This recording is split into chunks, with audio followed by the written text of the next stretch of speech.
देख रहे हैं न्यूज एट 5 और आपके साथ मैं हूं शिल्पा। कैशलेस भारत की तरफ मोदी सरकार ने बड़ा कदम उठाया। कैबिनेट ने पेमेंट ऑफ वेजेस एक्ट में बदलाव को मंजूरी दे दी है और इस अध्यादेश के तहत कंपनियां और औद्योगिक संस्थान सीधे चेक या डिजिटल माध्यम से अपने कर्मचारियों के खाते में सैलरी का भुगतान कर सकते हैं। हालांकि कंपनी पर कैशलेस भुगतान की पाबंदी नहीं होगी। यह नियम 18,000 रुपए से कम सैलरी वाले कर्मचारियों पर लागू होगा। कैबिनेट के इस अध्यादेश पर अभी राष्ट्रपति की मोहर लगनी बाकी है। इस फैसले से मजदूरों को प्रोविडेंट फंड और ईएसआईसी की सुविधा बढ़ाने में मदद मिलेगी और साथ ही फैसले से न्यूनतम वेतन कानून लागू करने और कर्मचारियों का शोषण रोकने में भी मदद मिलेगी। Payment of Wages Act, earlier provision that was through cash and kind, and now we have made it. The earlier provision also will be there. Earlier provision also will be there. In addition to that, I already explained. Not that totally only will go on the bank account and check. Unorganized workers, they were not covered in this Wages Act first, because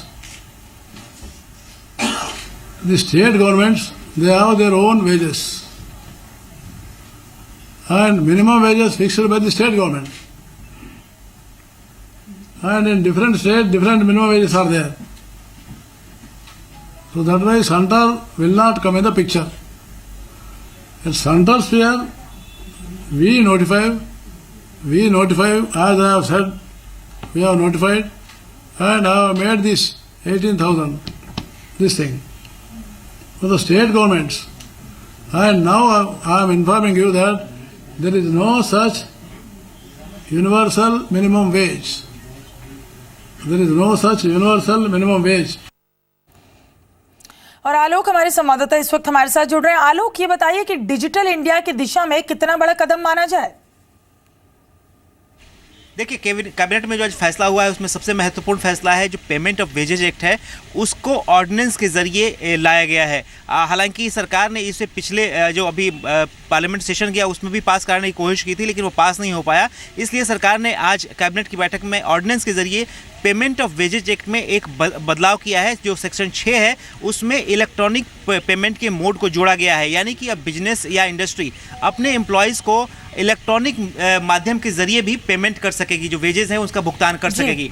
ये इसलिए सरकार ने फैसला लिया गया है कि 80 साल से ये कानून था और उसमें ये कैश और कॉइन के जरिए देने का प्रोविज़न था, लेकिन उसमें चूंकि सरकार चाहती है कि डिजिटल पेमेंट को बढ़ावा मिले, इसलिए सरकार ने ये सेक्शन 6 में एक इलेक्ट्रॉनिक मोड का भी को जोड़ा है और इससे बिजनेस हाउसेस को और इंडस्ट्री को डिजिटल पेमेंट करने में आसानी मिलेगी। साथ ही साथ सरकार का ये भी मानना है कि इससे जो कर्मचारी हैं उनके अधिकारों को भी सुरक्षित किया जा सकेगा। जैसे कि अभी तक कई जगहों पर शिकायतें आती थी कि पेमेंट तो ज़्यादा लिखवाया जाता है लेकिन पेमेंट कम किया जाता है, ये समस्या है। साथ ही साथ जो ईएसआई होता है, ईपीएफओ होता है, इनको भी लागू करने में आसानी मिलेगी। साथ ही साथ जो कर्मचारियों की संख्या है उसको भी जांच करने में मदद मिलेगी कि अगर किसी कंपनी में ज़्यादा कर्मचारी है और वो डॉक्यूमेंट में कम शो कर रहा है तो उससे भी ये कह सकते हैं कि रोकथाम लग सकेगी। तो सरकार की तरफ से कहना है कि एक तो जो एम्प्लॉई होगा उसको